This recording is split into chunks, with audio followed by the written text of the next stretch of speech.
و انا الیہ راجعون۔ نہایت افسوس کے ساتھ اس موضوع کو ڈسکس کیا جا رہا ہے کہ پاکستان میں سیالکوٹ میں ذکر محمد و آل محمد علیہم السلام بیان کرنے کے جرم میں توہین رسالت کی تہمت لگا کر دوران ذکر نواس رسول جناب شہید نوید عاشق بیہ صاحب کو دوران مجلس شہید کر دیا۔ اب اس بارے میں ہم کچھ ڈسکشن کرتے ہیں۔ سب سے پہلا موضوع تو یہ کہ اس جانب ہمیں توجہ دینی ہوگی کہ پاکستان میں جو شدت پسندی ہے، اب شدت پسندی کے اسباب کیا ہیں؟ تو کچھ دن پہلے جلوس نکالا گیا تھا ان کے خلاف، اور جلوس نکالنے والا جو گروہ تھا وہ اشرف جلالی کا تھا، اور یہ وہ لوگ ہیں کہ جو کبھی توہین رسالت کے نام پر ایک مسیحی جوڑے کو بھٹے میں ڈال دیتے ہیں، جبکہ وہ خاتون کہ جن کا نام تھا شمع بی بی اور ان کے شوہر کا نام تھا شہزاد مسیح، اور یہ خاتون حاملہ تھی اور 4 سال کا بچہ دیکھ رہا تھا یہ منظر۔ تو کبھی ہم دیکھتے ہیں کہ آسیہ بی بی کا ایشو بنایا جاتا ہے، اور جب اس کیس میں کچھ ڈسکشن کرتے ہیں سلمان تاثیر صاحب تو ان کو قتل کر دیا جاتا ہے، جبکہ وہ توہین رسالت کے کسی بھی اعتبار سے مرتکب نہیں تھے۔ انہوں نے یہ کہا تھا کہ اس قانون کو مس یوز نہ کیا جائے۔ تو پھر ہم کبھی دیکھتے ہیں کہ کمسن مسیحی بچی کو قرآن کی توہین کے جرم میں سزا دینے کی کوشش کی جاتی ہے، جبکہ وہ قرآن خود ایک مسجد کے ملا نے جلایا تھا۔ تو کبھی ہمیں وہ منظر نظر آتے ہیں کہ ایک بینک مینیجر کو توہین رسالت کے نام پر وہاں کے پیون نے قتل کر دیا۔ تو کبھی ہم دیکھتے ہیں کہ ایک یونیورسٹی کے نوجوان مشال خان کو، کیونکہ وہ پڑھا لکھا اور اچھا نوجوان تھا، تو نام نہاد اور دین کا نام مس یوز کرنے والے شدت پسند طالب علموں نے اس طالب علم کو بے دردی کے ساتھ قتل کر دیا۔ تو یہ تو ہم نے مثالیں دی کچھ ان لوگوں کی کہ جو غیر مسلم تھے، اور کچھ ان لوگوں کی کہ جو خود اہل سنت تھے۔ اب یہ ذہن میں رہے کہ مسئلہ پاکستان میں صرف شیعہ سنی نہیں ہے۔ دیوبندی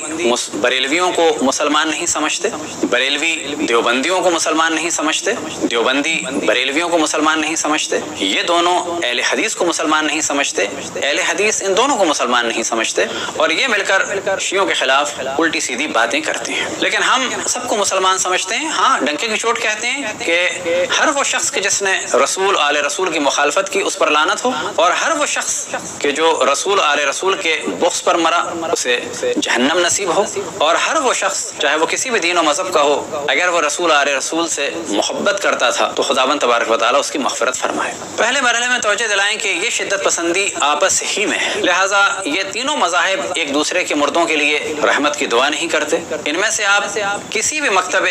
فقہ اہل سنت سے سوال کر لیں کیا نکاح ہو سکتا ہے دوسرے مکتب میں، یا نکاح کوئی پڑھا سکتا ہے، یا ان کی مسجد میں یعنی بریلویوں کی مسجد میں دیوبندی اور دیوبندیوں کی مسجد میں بریلوی، یا ان کی مسجد میں کوئی اہل حدیث یا اہل حدیث کی مسجدوں میں یہ لوگ آ کے نماز پڑھا سکتے ہیں، کیا ان کی نماز جنازہ پڑھائی ہوئی صحیح ہوگی؟ تو آپ کو جواب ملے گا نہ۔ اب اس جانب توجہ دلائیں کہ عالم اسلام میں جو توہین رسالت کا سلسلہ ہے، اب اگر یہ ہماری جانب یعنی مذہب حق اہل بیت کی جانب توہین رسالت کے عنوان سے اگر رخ کیا گیا تو ہم پورا حق رکھتے ہیں یہ بتانے کا کہ دنیا بھر میں جہاں جہاں توہین رسالت ہو رہی ہے وہ کتب اہل سنت کی وجہ سے ہو رہی ہے، چاہے وہ کتاب کہ جس کا نام بھی لینا مناسب نہیں ہے جو انڈیا میں لکھی گئی رنگیلا رسول، اس کے تمام حوالے کتب اہل سنت خصوصاً سیاہ ستہ کے تھے، اور چاہے وہ کتاب کہ جو سلمان رشدی نے لکھی سیٹینک ورسز، اس کا دار و مدار بھی کتب اہل سنت کی ایک مشہور ترین روایت ہے کہ جسے کہا جاتا ہے حدیث غرانیق، اور ان قریب اسے ہم ڈسکس کریں گے، اور چاہے دیگر جو موضوعات دنیا بھر میں اشرف الانبیاء کے خلاف اٹھ رہے ہیں، جیسا کہ انڈیا میں نیپور شرما نے جو کچھ ڈسکس کیا اشرف الانبیاء حضرت محمد مصطفیٰ صلی اللہ علیہ وآلہ وسلم کی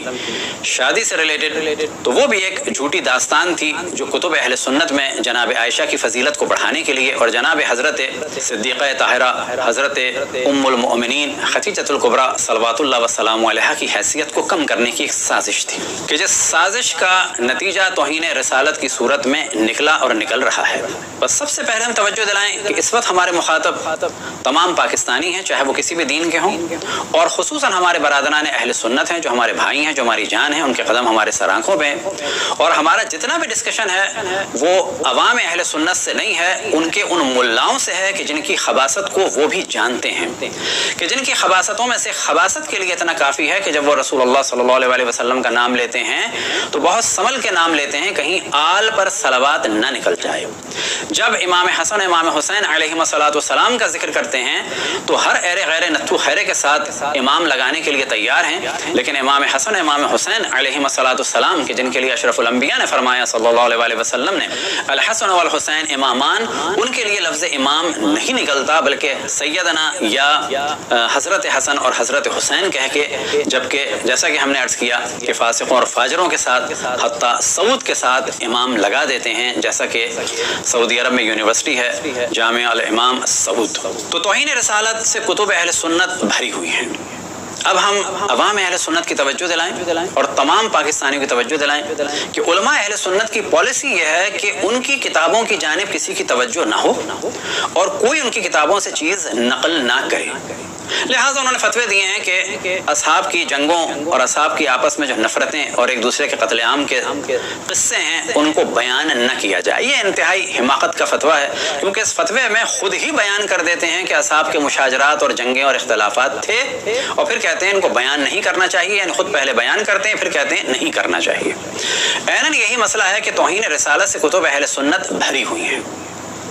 اب یہ کوشش یہ کرتے ہیں کہ ان کی عوام نہ جانے، لہٰذا ایک پریشر ڈیولپ کرتے ہیں، لیکن اب ضروری ہو گیا ہے کہ کتب اہل سنت خصوصاً صحائح ستہ کو کھول کے عوام اہل سنت کو دکھانا ہوگا تاکہ وہ یہ منافقت دیکھیں کہ جن کتابوں کو صحیح کہتے ہیں انہی کتابوں میں توہین رسالت بھری ہوئی ہے، اور اگر کوئی ان کو ڈسکس کرے تو پھر یہ ان کو قتل کرتے ہیں۔ بالکل ویسے ہی جیسے کہ حضرت عائشہ کی بنائی ہوئی داستان تھی کہ جب انہوں نے ایک غلط فتویٰ دیا کہ بڑی عمر کے افراد کو دودھ پلا کے محرم بنایا جا سکتا ہے، اور جب اصحاب نے امہات المومنین نے سوال کیا کہ یہ تم نے کہاں سے فتویٰ دیا، تو انہوں نے کہا کہ یہ آیت قرآن میں تھی، اور جب رسول اللہ صلی اللہ علیہ وآلہ وسلم دنیا سے رخصت ہوئے تو ہم ان کی وفات کے کاموں میں مصروف ہو گئے، اور قرآن میرے بستر کے نیچے تھا اور بکری آئی اور کچھ حصے اس کے ورق کھا گئی، اور اس میں آئے رجم بھی تھی یعنی سنگسار کے موضوع کی آیت، اور ساتھ ہی اس میں بڑی عمر کے افراد کو دودھ پلانے کا بھی حکم تھا۔ تو جناب عائشہ نے اپنے غلط فتوے کو جسٹیفائی کرنے کے لیے خداوند تبارک و تعالیٰ پر تہمت لگائی اور یہ جھوٹی داستان بنائی، لیکن علماء اہل سنت نے اس کو چھپانے کے لیے قرآن بکری کھا گئی داستان شیعوں پہ ڈال کر لاکھوں شیعوں کو قتل کر دیا۔ عیناً یہی کام اب توہین رسالت کے نام سے ہو رہا ہے۔ لہٰذا عوام اہل سنت سے گزارش ہے کہ اپنی کتابوں کو دیکھیں، اپنے علماء کی منافقت کو دیکھیں، اور یہ جان لیں کہ یہ کتابیں جب انگلش میں اور مختلف زبانوں میں ترجمہ ہو رہی ہیں تو مختلف ویب سائٹس پر سے دیکھ کر لوگ اشرف الانبیاء کی توہین کریں گے۔ فرض کریں کل اگر فرانس والوں نے توہین رسالت کی بعض احادیث کو کیریکیچر کے ساتھ اگر لکھ دیا اور ریفرنسز دے دیے تو پھر اب کیا کریں گے؟ اب جاہل افراد جیسے کہ خادم رضوی، ان کے لیے تو کہنا آسان ہے کہ ایٹم بم گرا دو، لیکن پڑھے لکھے افراد سوچیں کہ واقعاً ایٹم بم ان لوگوں پر گرے کہ جو کتب اہل سنت کو پڑھ کر رسول کے دشمن ہو رہے ہیں، یا کتب اہل سنت جن لوگوں نے لکھی ان کی مذمت ہونی چاہیے اور ان کتابوں پر بین لگنا چاہیے۔ اب یہ بھی ہم بتاتے چلیں کہ تکفیر کا سلسلہ کوئی نیا نہیں ہے۔ خالد ابن ولید نے حضرت مالک ابن نویرہ رضی اللہ تعالی عنہ کی بیوی کے ساتھ زیادتی کی، انہیں قتل کیا۔ خالد مالک ابن نویرہ کو ان کے سروں کو کاٹ کر اس پر کھانا پکایا اور اپنے کام کو جسٹیفائی کرنے کے لیے انہیں کافر قرار دے دیا۔ جناب عائشہ نے جناب عثمان کو کافر قرار دیا اور کہا اقتلوا ناصل فقد کفر، کیونکہ ناصل مدینہ کا ایک شخص تھا جس کی لمبی داڑھی تھی، حضرت عثمان سے اس کی شباہت تھی، تو وہ ناصل کہتی تھی جناب عثمان کو اور کہتی تھی کہ یہ کافر ہو گئے ہیں۔ تو یہ تکفیر بھی پرانی ہے اور توہین رسالت بھی بہت پرانی چیز ہے۔ توہین رسالت اگر دیکھنی ہو تو اشرف الانبیاء کی زندگی میں جو سب سے بڑی توہین رسالت نظر آتی ہے وہ اہل سنت کے دوسرے خلیفہ جناب عمر کی زبان سے نظر آتی ہے کہ جب رسول اللہ صلی اللہ علیہ وسلم کو انہوں نے نسبت دی حجر، ہذیان اور بکواس کی، اور صحیح بخاری میں جب اس کا ترجمہ بیان کیا گیا تو اشرف الانبیاء حضرت محمد مصطفیٰ صلی اللہ علیہ وسلم کے لیے کہا گیا برا رہے ہیں، اور برانا اور بڑبڑانا یہ اردو میں مشترک الفاظ ہیں۔ آج کسی جج سے کہا جائے کہ تم کیا برا رہے ہو تو وہ توہین عدالت کی سزا دے گا۔ یہ پاکستانیوں کی ذمہ داری ہے کہ ججوں سے کہیں کہ آپ کیا برا رہے ہیں، اور جب سینٹ میں یا پارلیمنٹ میں کوئی اجلاس ہو رہا ہو تو وہاں پر ایک دوسرے سے کہیں کہ آپ کیا برا رہے ہیں، اور جب وہ ناراض ہوں کہ یہ کیا زبان ہے، یہ کیا لب و لہجہ ہے، یہ کیوں آپ ہماری توہین کر رہے ہیں؟ تو بتایا جائے کہ یہ زبان، یہ لب و لہجہ، یہ طرز تکلم اشرف الانبیاء حضرت محمد مصطفیٰ صلی اللہ علیہ وآلہ وسلم کے لیے صحیح بخاری کے ترجموں میں نقل ہوا، اور یہ ترجمہ کیا گیا جناب عمر کے اس قول کا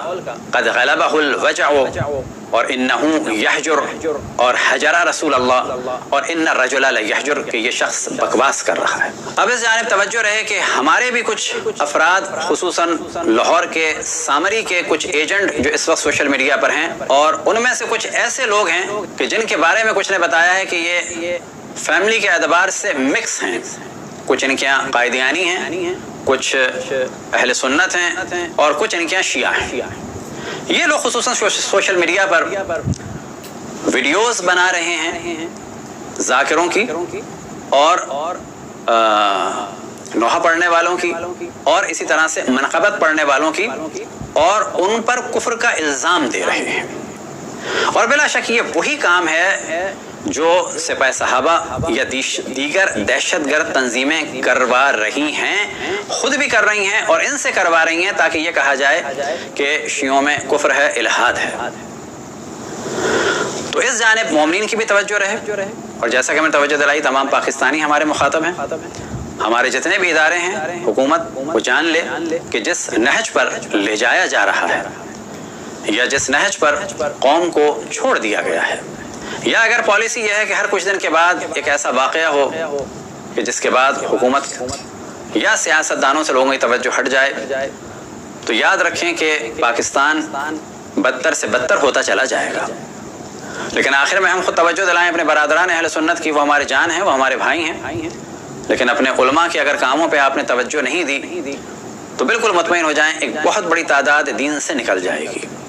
اور وہ علماء یہ جانتے ہیں کہ اگر ان کی کتابیں کھل کے پبلک میں آ گئیں تو واقعاً لوگ دین سے نکل جائیں گے۔ اور اہل بیت کے چاہنے والے یعنی شیعہ مولا امیر المؤمنین علیہ السلام، یعنی ہم اشرف الانبیاء حضرت محمد مصطفیٰ صلی اللہ علیہ وآلہ وسلم کے بعد سے اور ان کے زمانے سے اہل بیت علیہ السلام کا ساتھ دیتے رہے، اور ان کو صحیح معنی میں قرآن اور اہل بیت کو اسلام کا سورس سمجھتے ہیں، اور ہم اشرف الانبیاء کے حکم سے قرآن اور اہل بیت کو اسلام کا مین سورس سمجھتے ہیں، ہم دین انہی سے لیتے ہیں۔ اور اہل بیت کے مقابلے میں یہ جو باغیانہ تحریکیں اٹھیں جو توہین رسالت سے شروع ہوئیں، توہین اہل بیت سے شروع ہوئیں، کہ جس کا ہر وقت ایک جلوہ نظر آیا، کبھی جناب سیدہ سلام اللہ علیہا کی شہادت، کبھی مولا امیر المؤمنین کی شہادت، کبھی امام حسن کی شہادت، اور پھر ان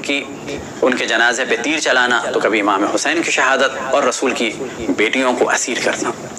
ان چیزوں کو ہم ڈسکس کرتے رہے، لیکن عوام اہل سنت جو ہمارے بھائی ہیں وہ دیکھیں کہ ان کے علماء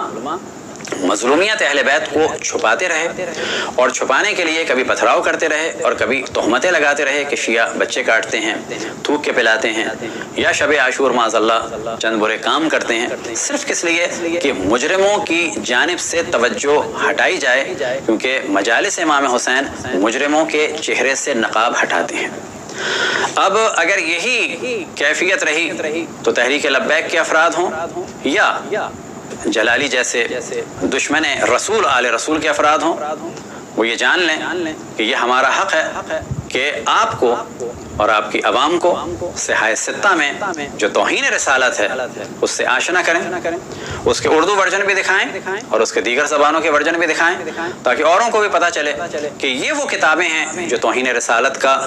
مصدر ہیں، جو توہین رسالت کا مبدا ہیں، جو توہین رسالت کا ایک ڈھیر ہیں، اور ان کتابوں کو بچانے کے لیے یہ اتنا شور کیا جا رہا ہے۔ اور اس شور کو بڑھانے کے لیے اگر شیعہ نے اہل بیت علیہ السلام کو ٹارگیٹ کیا تو بلا شک یہ ہماری پوری قوم کی ذمہ داری ہے، بچوں کی ذمہ داری ہے کہ صحائے ستہ اور دیگر کتب میں، اور اسی طرح سے دیوبندی اور بریلوی علماء نے جو اشرف الانبیاء حضرت محمد مصطفیٰ صلی اللہ علیہ وآلہ وسلم کی شان میں گھٹیا الفاظ اور عبارتیں استعمال کیے ہیں، ان کے اسکین نکالیں، ان کو ریکارڈ کریں، ان کو دنیا دنیا بھر میں بھیجیں اور خصوصاً ہمارے برادران اہل سنت کی توجہ دلائیں. اور تیسری دفعہ ہم کہیں کہ برادران اہل سنت ہمارے بھائی ہیں، ہماری جان ہیں، ان کے قدم ہمارے سر آنکھوں پہ، لیکن ان کے فاسق اور فاجر اور درباری ملاؤں اور ان کے درمیان زمین تا آسمان فرق ہے. ہم ان کے ملاؤں کے جو دشمن رسول آل رسول ہیں ان کے مخالف ہیں اور رہیں گے جب تک کہ وہ رسول آل رسول کے فضائل بیان نہ کریں اور رسول کے والدین کی توہین کا سلسلہ جب تک وہ نہیں چھوڑیں گے تو ہم ان کو اسی طرح سے نشانہ بناتے رہیں گے. دعا ہے کہ خداوند تبارک و تعالی رسول اللہ صلی اللہ علیہ وآلہ وسلم اور اہل بیت علیہم السلام سے چاہنے والوں اور ان کے ماننے والوں کی حفاظت فرمائے اور فضائل اور مصائب رسول علیہ رسول کو بیان کرنے کی توفیق عطا فرمائے. اور آخر میں دعا کریں کہ خداوند تبارک و تعالی بحق محمد و آل محمد، خادم محمد و آل محمد و ذاکر محمد و آل محمد علیہم السلام جناب نوید عاشق BA صاحب کے درجات کو بلند سے بلند فرمائے اور محمد و آل محمد علیہم السلام کے ساتھ محشور فرمائے اور زیادہ ان کا قرب عطا فرمائے. اور دشمنان محمد و آل محمد چاہے کسی بھی زمانے کے ہوں ان پر خداوند تبارک و تعالیٰ کی لعنت ہو. ہر وہ شخص کے جو رسول آل رسول کے مقابلے میں کھڑا ہوا، ہر وہ شخص جس نے رسول آل رسول کو اذیت دی، ہر وہ شخص جس نے رسول آل رسول کو تڑپایا، ان سب پر خداوند تبارک و تعالیٰ کی، ملائکہ کی، انبیاء کی، اوصیاء کی اور مومنین جن و انس کی لعنت ہو.